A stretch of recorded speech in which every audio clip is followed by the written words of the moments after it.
Meghan Markle is planning to release her own rosé wine as part of her new luxury brand. Is it true or is it false? What are we saying, that dog biscuits and jam aren't luxury? Is this how far we've fallen now? Nothing says luxury quite like a dog treat. You know, the main one we always used to be a thing called Whispering Angel. This one's just Moaning Meghan, isn't it? But well, no. I think actually I can probably give you a clue on this question, can't I? Because she's launched every other conceivable exactly. product. Like at this point, I think she's running out of things to launch. Yeah. But I think this one wouldn't surprise me because, let's be honest, there's significantly more money to be made in wine than there is in jam. Yes. So this one wouldn't surprise. I think there's quite a few celebrities have also got in on this game, like Brad Pitt's very famous bottles of wine. I think his go for nearly 35 quid a bottle. You know, I think George Clooney... Do you know what? My producer in my ear has mentioned the obvious one. You're forgetting the Philip Schofield wine. Let's not mention that. I'm not one. mentioning the Schofield. But no, I think Kylie Minogue's got one, you know, so all So how does this work? Because Nigel Farage had some gin. Is it just basically a case of a company phones up Meghan Markle and says, will you do something for money? And she goes, anything. And they go, on this occasion, put your name on some wine. I'm going to hazard a guess. The process of how you make this stuff, Yeah, that's quite involved. It's far too involved for Meghan. Years and years of expertise. Wouldn't it be great if she was a secret winemaker? Yeah, because she has been for years. Well, I'm going to say that because the most famous one is Jay-Z, and he has, it's Armand de Champagne. And I think when he sold his shares in the company that makes it, he made just short of $300 million out of it. There is some serious cash to be made. And I have to admit, it wouldn't surprise me if this is why they've gone straight down that line, because of the money element.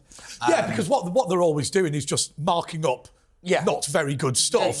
I mean, it's like this Hague Club whiskey. They couldn't sell the stuff until David Beckham bought it. Pretty much, yeah. I got bought a bottle of it, and I think it's being used for terps more than anything.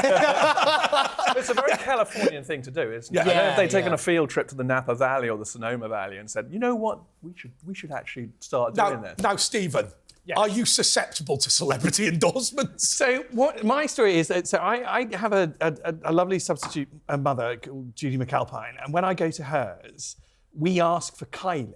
And we ask for Kylie because Kylie has a brand of non-alcoholic pink Prosecco. And that's what we drink if we're thinking that we're getting a bit too drunk. I have to say, Stephen, of all the things I don't want to do, sit with you drinking non-alcoholic pink Prosecco named after Kylie. I mean, that's rubbish, isn't it? That's a rubbish idea. I would defend the rise of non-alcoholic grown-up drinks. No. I think it's a great thing for our... Actually, I'm quite surprised that Meghan's is alcoholic. You would have thought it would have been vegan, no dolphins harmed and all this. Do you know what, actually, Andre? I think you're very right on that. I'm surprised this is actually alcoholic. I think you're right, because the rise of sobriety, or as I call it, boring, is absolutely ridiculous now. It has become the new veganism. Sobriety has become the new veganism. I've got to say, Tom, I mean, everyone is a light drinker compared to the royals. I mean, the Queen used to have a quad for lunch. The Queen Mother, when she was asked, how have you survived? She was the age of the century, wasn't she? We always remember, she went through the 20th century. She was always, when we got 2000, she was 100. 2001, sadly, she died 101. She said it was definitely the whiskey that or was it the whiskey or the gin? It was the gin at night. But I'm convinced that she was using it as some sort of embalming fluid. Keeping her alive for all these years. Yeah, I mean, actually, I must say, thinking about it now, you are talking about people like the Queen Mother. She was the biggest private buyer of Paul Roger champagne in the world, right? And she also used to drink quads for breakfast. Right? Can you imagine an American hanging around with her? I mean, even the heaviest drinking Americans. I say this in respect to our American audience, but you can't drink at lunch. You don't know how to drink. You have more than 2 glasses of wine and you think we've got a problem. Living in this country, we need a bottle of wine to get through lunch. First ever dinner I went to in the United States of America with the Republican Party, they gave me 1 glass of wine. I was like, OK, I need another glass. And he went, there's no more. And I said, well, just buy the bottles. He said, the organisers have prohibited you from purchasing wine. I went, this is awful. Wow. Have you got an alcohol problem? I said, it's empty. I've got a major alcohol problem. I'm going to start shaking in minutes. But anyway, Pete, has Meghan launched a bottle? I mean, obviously she has, right? Because she's launched everything else. In addition to having launched literally everything else, Pete, has she now launched some wine as well? I think she has, because it's true. I think that's the easiest question we've ever had. It's true. Well done. OK, Tom. Joe Biden is in crisis talks with Barack Obama over fallout from his car crash TV debate with Donald Trump. Is it true or is it false? I mean, did you watch it? I woke up the next day. I missed the exact day when it happened. I woke up the next day and all over the news, it was this point that we are now in crisis talks. The Democratic Party are now in very, very deep crisis talks. And then as the day went on, I just watched the memes hitting social media one by one on both sides. Particularly, the one that struck me was the one after the debate where Jill Biden is sort of saying she's saying, you did really well. First of all, you did really well. Dr. Jill Biden, thank you very much. Sorry, I apologise. No, it's only because... Do you know what she reminded me of? She reminded me of that episode of Who Wants to Be a Millionaire with Major Charles Ingram and his wife, where the wife had guessed that he'd been rumbled for trying to extort money from the show, but was trying to pretend to look happy at having won $1 million. The best word I used to describe it was a disaster class. Yes. Of literally, because Andre, I know you teach people how to give speeches and things like that. If you were telling somebody how not to do something, just show them that. I have to say, it was I have to say, Stephen, I mean, you talk for a living as well as a barrister. I think if one of my clients was Joe Biden, I'd have said it would have been better just no show. Well, it shouldn't really have happened because he was examined for the purposes of a legal case in the US, and it was found that he lacked capacity. Now that's a technical term. I mean, I don't want to make light of it. If I may one day lack capacity, we may all one day lack capacity.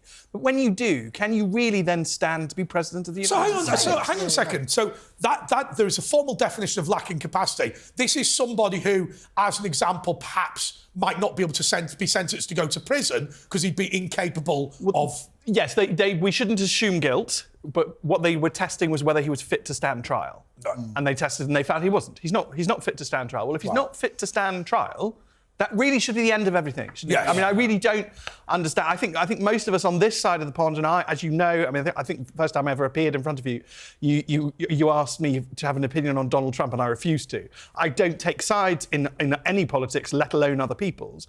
But if they lack capacity, what are we doing? Because I think this was the bigger question: is that look, he said like I can't speak as well as I used to, I can't move as well as I used to. Well, I'm not being funny. We're not just talking about him being the president next time around. We're talking about him. Was he fit to be president now? Yeah. That is the big question because the thing that really is it a big question, Pete? Well, I think it is because I think the answer is obvious. I don't think the answer is evidently that he should not be president and that really Kamala Harris should vote the 25th Amendment and remove it. That is never going to happen. No. And we have to remember to... Do you think, just a matter of interest, do you think anyone could ever invoke the 25th Amendment and remove a president?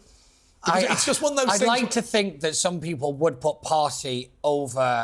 would put country over everything. However, looking at the Democrats and how they've behaved, particularly in their attempts to get Donald Trump, I just don't see that happening. I think that sense of duty, that sense of putting country first has disappeared from public service. Yes. Not just over in the US, but I think over here in the UK as well. But the thing that really got me was just how early this debate actually was. Normally, you'd have the two conventions and the two nominees, and then you'd have the debates. I firmly believe the Democratic establishment set up this debate so that they could have evidence to show the delegates at the convention to put, when they want to vote for Joe Biden, to say, look, are you sure that's the guy? Well, I genuinely believe that's the only reason that I could think of they've done it. I mean, I don't know. Because it was the Democrats all set all the rules for this. Yes, they did. So they had all the things that they chose, the timing of it. And actually, sorry to cut across you, Tom, but that cutting out the microphone for Donald Trump actually really helped him. It did. Well, there are moments there where you look at President Trump and you think he was feeling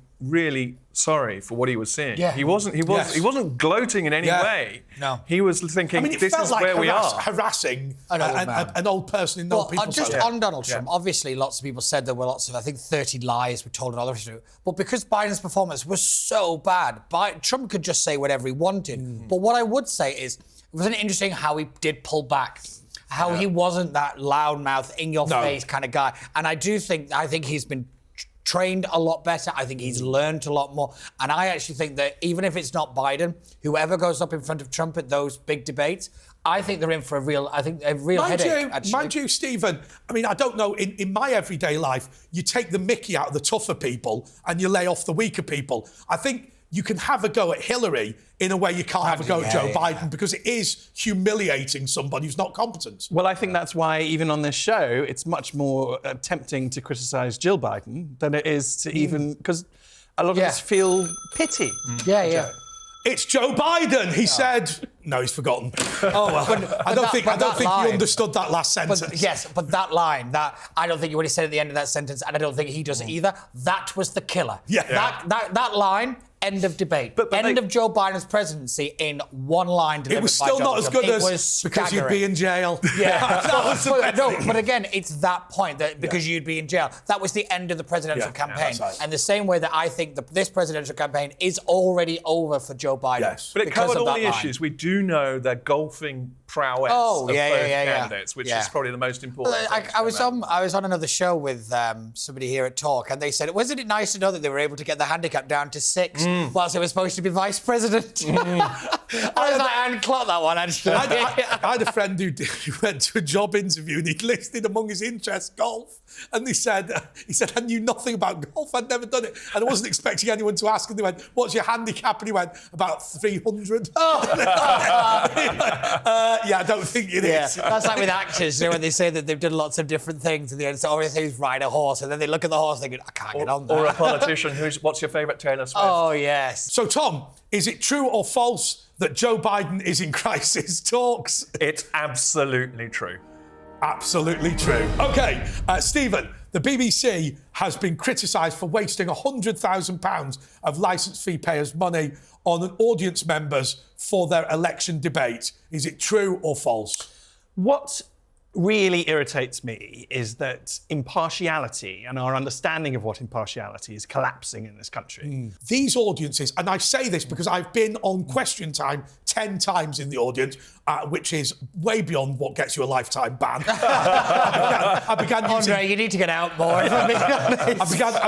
I began using fake names by appearance 5. But in fact, appearance 10, the staff recognised me and knew I wasn't Keith Jones. Were you moving around the country then, Andre? Because it goes around the country. Because it's the way that the BBC do things. They don't actually get random members of the public. What they do is they have a quota for everything. So you go, right, we need 10 black people. We need 6 communists. We need 4 Greens. So there's no diversity of thought. No. It's diversity of characteristics. Tom, you are new. I'm so naive. What they all are is representatives of cause groups. They're not the public.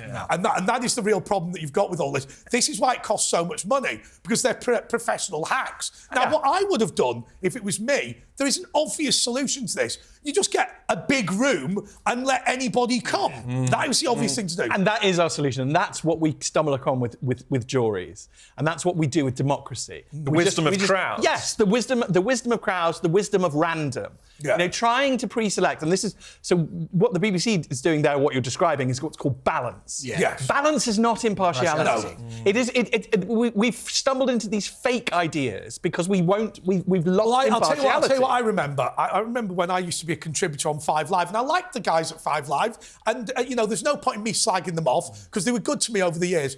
But what I discovered was their rules on impartiality and balance meant that when I was talking about Brexit, which is what I often did, 90% of the callers agreed with me, but all 10% of those that disagreed with me went through, so they could have some against me and some on my side. Yeah, and it just doesn't work as a concept. No. Balance is a ridiculous idea. And of course, what they can do, they can defend it because they have a process, they have a piece of paper, they have a policy. They say we've got these varieties of types of person, and therefore we are by definition impartial because they don't recognise that. I mean, the other point to make is, and the way that you get onto the Question Time audience, I'll tell you very simply, is that they have a production company that works for the BBC, and you simply just say, oh, I'm a school governor or whatever, because what they do is they just phone up the local charities, the local schools. Now, I'm not being funny. Because they don't phone up big business, the people they tend to get are centre-lefty type people anyway. So the representatives, if you like, of the school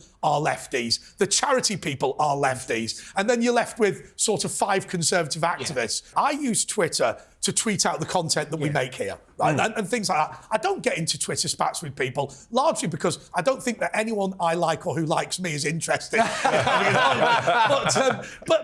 But my comment is this. There is no doubt that the establishment pushes out certain people by definition. And they are the Corbynistas and the Farage people, aren't they? Well, not so maybe, really. maybe they've got a legitimate concern. I think there is questions to always be asked, but the fundamental problem is whether people are saying that, oh, well, this individual should not have been allowed to ask the question because he worked for the BBC.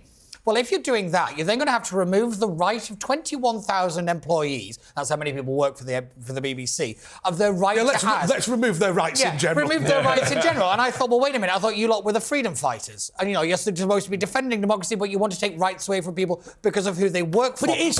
my interesting thing is, if this guy had asked a question and it was very pro-Nigel Farage, and he worked for the BBC, this guy would have been heralded as a hero. It is the fickleness... And a myth and a legend. And I'm sorry, it just doesn't make sense to me. The heart and soul of this question is the proposition that the BBC has exchanged impartiality for just paying a load of money to a production company and then going, hey, this isn't our fault. Yes, they have.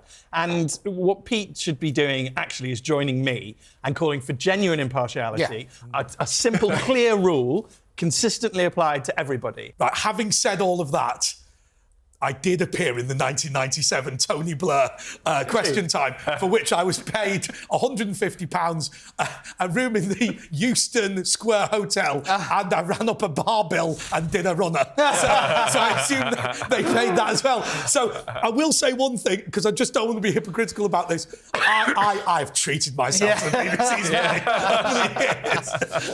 money. So anyway, is it 100 grand? True or false? I think it is over 100 grand. I have to say, the official figure was 30, so officially, it's false.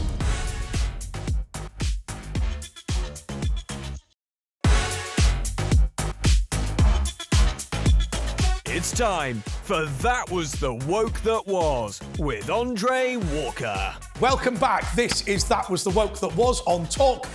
We've got an amazing panel tonight. It's Steven Barrett, barrister and Spectator writer, Tom Harris from the Free Speech Union, and Pete Barnes, the political strategist, who has taken to Twitter this week to say that somebody recorded him in his phone as News Daddy. Yeah. Pete, please tell me it's because you have an interest in becoming a parent. The advice of counsel, I'm going to decline to answer that one. Take the fifth. Take the fifth. No, it was just a general... No, we're not going into that one. I'll tell you what, we have told them as much as we want to know about this. Somehow that's like the least embarrassing thing that has ever happened to me on this show. Yeah, that's probably right, actually. OK, but Pete, Sadiq Khan's ULEZ scheme is on the brink of collapse after it was revealed that only 1 in 7 drivers pay their fines. Is it true or is it false? Is anybody surprised? I think for as long as we were talking about ULEZ before it was introduced, we said this simply would not work. We're looking at the fact that councils are not only spending a fortune chasing people to actually pay the fines, but also they're spending a fortune then trying to correct the incorrect fines that they've given out. It just seems to be catastrophe after catastrophe. And I'll tell you one thing. I'll tell you now, it doesn't seem to have made an ounce of difference to the actual air quality. And that was the big driver. Can I tell you one thing you've got to be incredibly careful about, and TfL have never fixed this, but they spend their life post office style denying it. The number of people who have copied number plates and are driving around racking up fines for people, TfL have no mechanism to deal with this problem other than deny it's an issue. Yeah, and also one thing I read a couple of weeks ago actually was the fact that it was a lot of embassy cars attached to foreign embassies, that they're just simply refusing to pay it. Yeah. And yet that seems to be that's going to be wiped off. Well, the Americans have always said that the congestion charge was a tax and they're exempt from tax. Well, in defence of the embassy cars, this is legal nerdery, but it's right. Yeah. Embassies are immune from tax, and what they had to do with ULEZ was admit that it was a tax. What they do with parking charges is pretend it isn't a tax. Yes. And the Americans just go, yes, it is a tax, and we go, no, it isn't a tax, and we sort of stare at each other. Yes. But with this one, ULEZ is a tax. We've admitted it, so the embassy cars should be immune. Should be, yeah. And are we talking about the extended zone here? Do they distinguish between, because there was the old ULEZ zone, then they extended it. it. I think that's the bit that's gone crazy. What has happened, Tom, and I think it's really difficult in our position sitting here because we have to be responsible. The good people of Bromley have destroyed the infrastructure and refused to pay the fines. Now, I'm in a very difficult position because all I can say to you, and I understand this is legal from lawyers that have told me, if I saw somebody destroying a ULEZ camera, I would walk past and not report it to the police. But we can't encourage people to ignore fines and damage infrastructure. But I wonder how much of this cash problem that they've got is because of the kickback against the extended ULEZ. ULEZ it's definitely the extended zone. Yeah, it's because of that. Because the old ULEZ scheme, I think, was ticking along relatively well. I don't know. It seemed to be, yeah. From what I understand, it wasn't exactly, a sparklingly, this is exactly how it should work, because let's be honest, and I didn't know what it stood local for. government. When I first saw a sign, I didn't know what it was. I'll tell you what, that has been an issue, because I think there was a firm of I forget what company it was up north who saw the ULEZ signs and contested in court. TfL have still not let them off the fine, by the way, even though the court found against them. They said there is nothing on this sign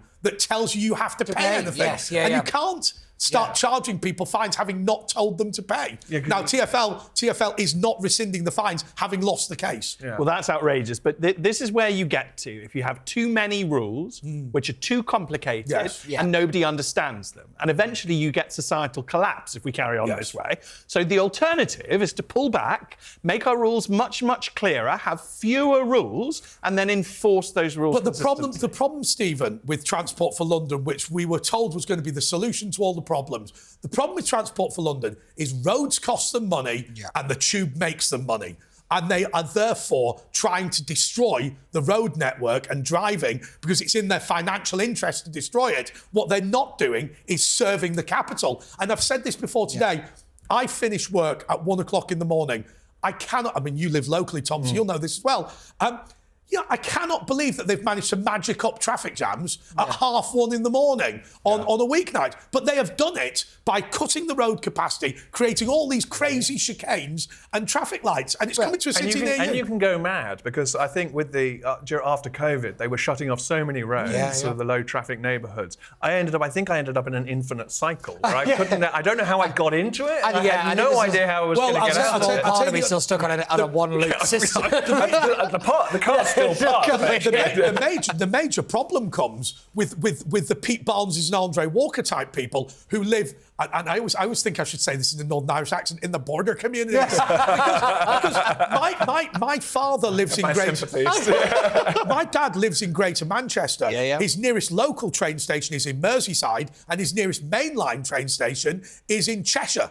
All of whom were thinking of bringing in a ULEZ charge. And so it would have meant that I think he would have had to pay about £35 to travel no more than a mile and a half from his house. But let's also not forget that here in London, and I think it's the UK in general, it might just be London, someone will have to correct me on Twitter, I have no doubt, but we lose, I think it's like an extra day of times of travel and compared to other major cities. And, they'll tout it that 45% of, polluting cars are now off the road. So yes, but because you've got half the roads dug up, the cars you've still got on the road are polluting 10 times more because people aren't moving anywhere. And I think Andre's bang on here that you can't have the people who run the trains run the roads. It doesn't make any sense because, like you said, there is the financial imperative on one and not the other. And because I can't remember a single road that I've been down recently in London that isn't dug up. The problem is, and we saw this with the post office, what happens is these public institutions stop serving the public and begin serving themselves. Yes. Right? Transport for London is not interested in transport in London.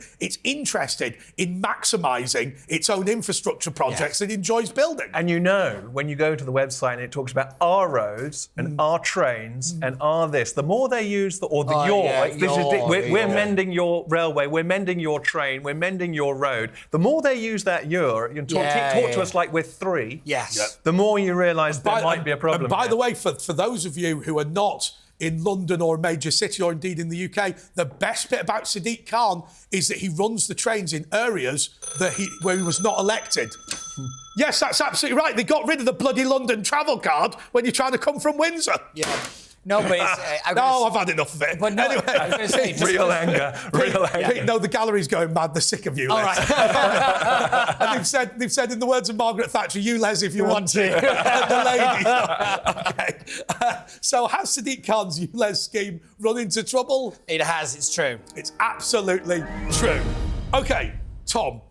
8 nurses are suing the NHS for sexual harassment after being forced to change their clothes in front of a trans woman in the ladies' changing room.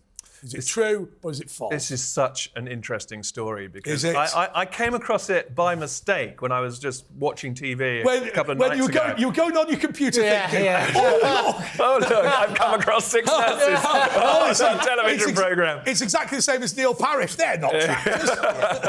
But I mean, these women are so brave. They're essentially saying that the policy of their NHS trust has effectively terrified some of these younger ladies who are feeling very under threat from men walking into... Oh, what a sad world where something like that is considered a brave act. Oh, but I think the bravest that's act I've seen so far this week is calling yourself News Daddy on Twitter. that is truly brave.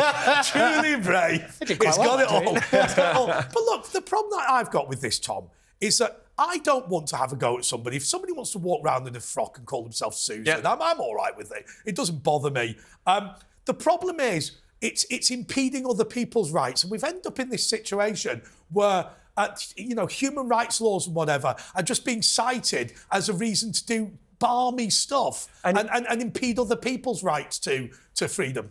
And it's not just other people's rights. It tends not to be men who suffer. It tends to be women who are suffering from this. Yeah. Surprise, surprise. There is, badded within this, there's profound misogyny, actually. Yes. And a real going backwards. I mean, I just feel like, Stephen, I know you've got a daughter, that women had equal rights for about 10 minutes and then they started being removed. Well, I think a lot of us feel that way. I mean... Firstly, there is a war on truth generally, and we should link this to the war on truth. People don't like truth. It's becoming unpopular. People wish to deny truth, but truth does exist. No, hang on. There's 2 types of truth now. There's the truth, and then there's my truth. No. And even definitions aren't working, because what does trans woman mean? Does that mean a woman who is trans? Or a man who is trans who is a woman. That definition doesn't work. It becomes self-defeating. Now I'm publicly bisexual. Yeah. I exist, or that identity is because I'm attracted to men and women. So I need men and women to exist. Oh, it's men and women viewers. They're saying we'd all have a crack at the Stephen. He's gorgeous. He's like a younger meatloaf. I think that's deeply implausible, but very kind. No, That's not the truth. What the caller said actually about you, Stephen, was, I would do anything for love, but I won't do that. Right. Hey! But it's a sad situation. But I'll tell you the other thing that I've noticed about trans women, right? So trans men, indeed. We focus on the men and women bit. We never focus on the trans bit, do we? Because I've looked at some of these people. I mean, like Leah Thomas. What have you actually done to transition? Right? In what way are you different to what you were before? And that's passing privilege, you see. Yeah, that's its own kind of privilege. I mean, at least you've got to tuck it in a bit or something. Yeah. I mean, there must be some. But all Leah Thomas has done is gone, I am trans. Yeah. Well, that's the only thing. I got into a conversation. I mean, when I discovered, I'm sorry, I don't want to be crude about this, but when I realised what Leah Thomas had not done, I thought, I mean, she hasn't even shaved her pits. Yeah. You know what I mean? Well, I remember when someone was watching that race, and I think someone shouted, "He's a man!" and someone turned around in the gallery and said, "Are you a biologist?"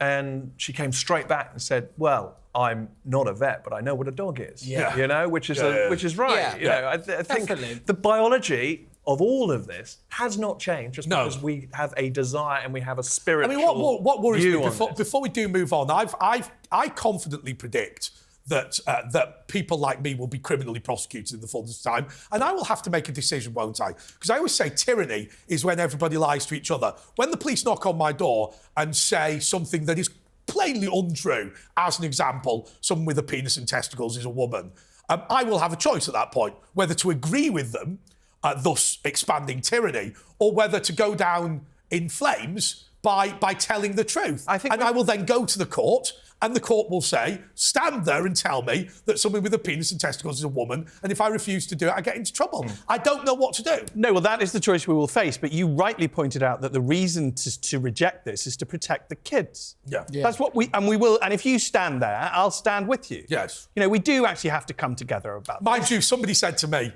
to be fair, Wandsworth Prison Radio is going to be brilliant. Mike Graham in the morning. Kevin O'Sullivan. It's going to be the most professional thing. It actually would be, the night show with James Whale. Still taking the calls from the lags on D-Wing. What I don't understand is every person I speak to has absolutely no problem, going back to where we started, with a man who wants to live as a woman, being allowed to do that, and no one at any point in this debate, and yet that seems to be the accusation that gets thrown around every time. Seems to be the conversation I often get trapped in with a lot of, say, more of the trans allies, for a better phrase, is they seem to keep thinking that somehow that the gender critical people started this. We didn't. So, Tom, have 8 nurses decided to sue the NHS for having to get changed in front of a trans woman? Is it true or is it false? 8 very brave nurses have indeed decided to sue the NHS. So I think this is true. It is absolutely true. That Was the Woke That Was continues after the break. Welcome back to That Was the Woke That Was. So welcome back to part 3 of That Was the Woke That Was. We've got a brilliant panel tonight as we head out of the general election period. Thank God for that, because it's been turgid, hasn't it? My panellists are Steven Barrett, the barrister and Spectator writer, Tom Harris from the Free Speech Union, and Pete Barnes, who we've mercilessly ridiculed during the show, but we'll now leave alone. OK, so on to Steven. Disney World has put tampon machines in the men's toilets to avoid triggering trans employees. Yes. Goodness. Should we just do this one quickly? Well, it's a similar theme to the last one. Everybody wants to be inclusive and kind. Nobody actually isn't inclusive and kind. But the bureaucracy is driving itself mad and doing mad things because it thinks that we're all evil. Yes. The more interesting question is, why is the default in the bureaucracy and in corporate land that we are some sort of, deeply immoral, mean, cruel? Well, I'm not cruel. I'm nice. So I've been watching Debatable. I've been watching Dr. David Starkey talk about the Constitution, and I don't know if you agree as a barrister, but what his contention is that Winston Churchill absolutely loved human rights because the concept was protecting ordinary people against an overbearing state. An example of probably the most egregious example in European history is Nazi Germany, so it grows up after that. But he said what has happened is barristers have meticulously turned this into the state forcing upon you some sort of public morality. And actually, what Churchill was attempting to get with human rights is now the precise opposite of what is happening. Yeah, and imagine that you had one office block in Strasbourg that's in charge of everything. 48 countries are members. How many times is it going to sit and hear a case in a year? Yeah. How likely are you to get before it? As an ordinary person in the UK, not a hope in hell. Yes. But if you're a specific cause that politicised lawyers want to use and want to advance, then all of a sudden you'll get swept up and you'll get taken. I'll tell you what true. upsets me, and we're going to get this question now because the thought of tampons in men's toilets is fairly revolting. But I will say this. What upsets me is I was told about all this human rights, we have to protect the wrong uns because that means that you're free as well. And then they put us under house arrest during COVID. Yeah. So it just hasn't worked, has it really? No, and it is nonsense. And the idea that we must accept and tolerate everything is where we're getting to. We've gone too far into that. Yeah. Because there are behaviours that I will not accept and tolerate. I am a dad. So there are all sorts of... I'm not going to mention... So's Pete. But I'm a proper one. Very different. Very different. There are behaviours I will not accept and tolerate. There are lines. And what we're living through is the extent of the boundaries. Yeah. Are there any lines at all? Well, there are lines. Yes. Even under this Labour government, we're going to discover that there are lines, whether people like it or not. Well, OK, in terms of lines, is one of them that Disney World felt obliged to put tampons into the men's toilets? Is it true or is it false? They probably felt obliged to do it because the bureaucracy does. Thank God it is actually false. Oh. Okay. And you know what? I think we should give ourselves a round of applause. Well done, Disney. No, this one is false for now. For now. Yes. No, Which is the point, isn't Yeah, it? yeah. He didn't say Bristol University. He did. I've said this before. Stirling University is another one. I've said this before, that Pete and I have always wanted for our Christmas special to watch all the old shows and go through the questions that were false when we asked them that have now become true. Because there's loads of them. Absolutely In fact, actually, at one point, I'm not joking to people who are watching and listening to this, at one point, we actually thought there were people getting ideas from our script. We genuinely did, because I think it was like things to do. Yeah, like 2 weeks in a row. 2 weeks in a row. One question. So something was announced. It was announced in between that we were like somebody tell me what the lottery numbers are. I will tell you the weirdest one. The weirdest one was that we asked a question once that was false. And in the 2 days it took before we went to air, it became true. So we had to edit it. We had to put at the end of the show answers correct at the time of recording. It's crazy. Okay, so on to Pete. Yes. Police abandoned an investigation every 30 seconds last year without finding a suspect. That's more than 4 every minute. Why has somebody said that? We can do the mathematics. Yes, no, this is a staggering statistic, and I think it talks very clearly about the decline of law and order in the United Kingdom and the absolute uselessness of police forces up and down the kingdom, up and down this country. It is, I think, the thing that has always irritated me is this idea that certain crimes matter more than others. Yes. And that is entirely wrong. Obviously, there is resource allocation, which we can get into, but just a couple of statistics on this. In this, it is 350,000 violent assaults. It is roughly 80% of burglaries and 1.4 million thefts go completely uninvestigated. That is what's happening right now. Do you know, Pete, I don't want to be London-centric here because we try not to be. But we're on the street here. We're near Tooley Street, which is right in the heart of Southwark. It has a major bag theft problem. It does. And I've had multiple friends who have lost bags and laptops and whatever. And I kept making the point to the police, it's probably the same 15 people. And what they're doing is they're going, well, OK, we don't investigate individual bag thefts. Well, the bloke doesn't nick one bag every 5 years, does he, right? It's utterly ludicrous. It is. It really is. And it's that kind of, well, we don't investigate one in particular thing. Is there excuses to say, well, just take the insurance, take the crime number, claim it back on insurance, and move on with your day? That is what this country has become. And just to interrupt, what is more important is that these small thefts, these things like nicking somebody's bag, leads to bigger crime. I don't know how many bits of statistics we have to throw. They're organised criminals. It is, exactly. And it's got to be tackled. I'll tell you the other thing, Stephen, and this is a real worry for me. I mean, I was in my local Sainsbury's, right? And, you know, I'm not criticising Sainsbury's with this at all, but somebody walked in, picked up a crate of beer and then started screaming at the security guard, I paid for it at the till, you're wrong, and then just walked out. And he knew that this girl was stealing the item. But I said to him, what can you do? He said, well, the problem is, if I grab her, the likely outcome of that is either I'll be injured because I can't fight back, or the police will come and have a go at me for assaulting her. Yeah. He said, in the end, I have to try and persuade her to put the item back or let her leave. That's all I can do. Well, that is a ridiculous state of being, and more importantly, that is an unsustainable state of being. And what I want people to ask themselves every time there's an idea for a new crime, is we should ask politicians, well, which of the current crimes are you going to enforce less? Yeah. Because you're not saying that we're going to have more officers to deal with this. You haven't just said, we'll have 15 new officers to deal with the brand new crime. You've just put more burden on. And actually, for the last 25 years, all we've done is create more and more crime. Yeah. So all we've ended up with is less and less and less enforcement. Yes. And the two are connected. They are inherently linked. And hate crime. Yeah. In Scotland, when they brought out the Hate Crime Act, they said we will investigate every reported hate crime, all going to the snitching portals in, mushroom farms and strawberry centres, and I don't know, anywhere else. Snitching portals. They sound like such a hilarious nightclub to go to. They were not going to investigate every burglary. They were not. So your point about things getting worse. Yeah. But actually, Tom, there's only one thing that I illicitly advertise on my shows. That's membership of the Free Speech Union. I think it's incredibly important to join it. But let's be clear.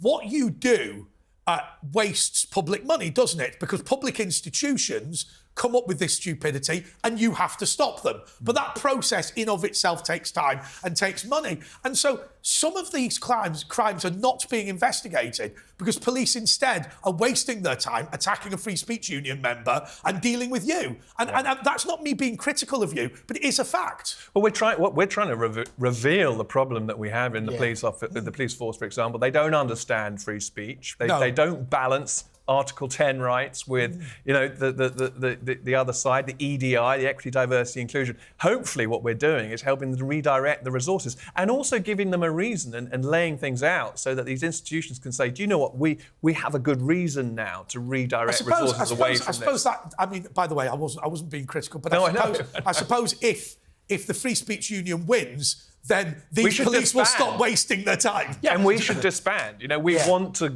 work and change the mood music such that one day we don't need to exist anymore. As soon as the Metropolitan Police Commissioner said, I can't do anything about the protesters, out I came in the media and said, yes, you can.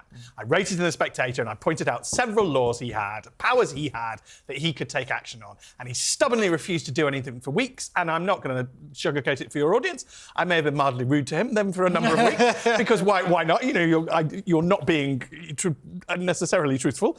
And this week, they took action against a group of Just Stop Oil protesters and a group of the Gazan protesters. Yes. So he vindicated me because he's had no new powers. Parliament's dissolved. Nobody's created a new law. I was right. But what worries me? By the way, well done. We'll give it a little. Thank you. But what worries me about Sir Mark Rowley is that he seems to, and Pete pointed this out, he seems to not know what the police do. He thinks it's his job to balance the rights of protesters with the public. It isn't. It's to, what do you call it, the King's Peace? Keeping the King's Peace, which I think I may have borrowed from your line from you, Stephen, if I'm being brutally honest.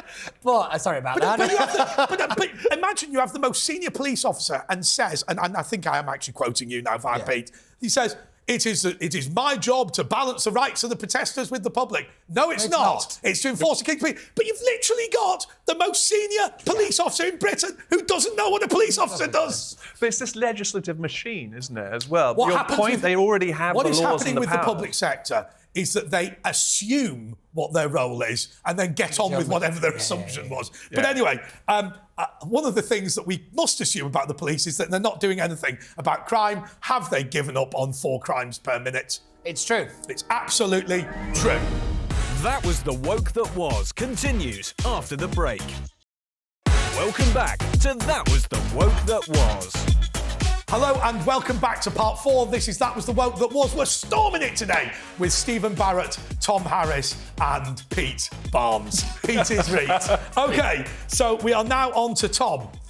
The Minister for Climate Change in the Maldives has been arrested after performing a black magic spell on the country's president. Is it true or is it false? Well, I need to know more about this story. Did this spell work? Well, I don't know how the Maldives still exists, because I think since I was at school, I was told the Maldives was going to disappear because of climate change, and it's still here. So I'll tell you one whatever thing. magic spell they're doing, it seems to be working. I think what you should do, Tom, in considering this is consider whether the guy who writes this question is actually somehow mentally disturbed. Because how you would think of this, unless it was true, is virtually impossible. Now that's a very good sitting point. there going, I wonder what false question I should have. How about black magic in the Maldives? Climate Minister, put them all together. It's black magic in the Maldives. They say, no, it isn't just the result of ketamine. OK. All I can magic. think of is the black magic advert as well. The lady loves the lady. Was it? No, that was No, they say that's the milk tray. That was the milk tray. What? I'm not old enough to remember any of this. I'm far too young. I'm not old enough to remember any of this. Do you remember when I'm old enough to get it wrong. do you remember when Ali G asked the head of the British Board of Film Classification why he banned the chocolate orange advert? And he said, we didn't ban the chocolate orange advert. I think you're thinking of a Clockwork Orange. But no, I suppose there is a serious bit to this story, and that's we talk about. No, I'm trying. I am producers. I am trying. Go for it, Pete. I'm trying. Okay, and that is the fact that we look at certain countries, and this isn't it idyllic? It's got all these nice beaches, all this lovely sand and sea and all. I love sitting on a hot beach. And actually, careful. And actually, we have to be real. These countries are not particularly good countries. Let's be honest. The Maldives is a country, and I'm going to be very careful when I say this, that is an Islamic country. Yes. The climate change minister is a woman. There is great tension in that government over women in the government. It's become increasingly more radicalised and more in Islamic intense. You know, for an interesting fact, you cannot become a citizen of the Maldives if you aren't a Muslim. Really? It's a fact that I learnt the other week. I've got to. I'll tell you one thing that amazes me about places like this, and I think you're right. That one of the things that we have a tendency to think of is sort of when you go on holiday, right? You know, it's not a place, right? You know, you can get drunk and do whatever.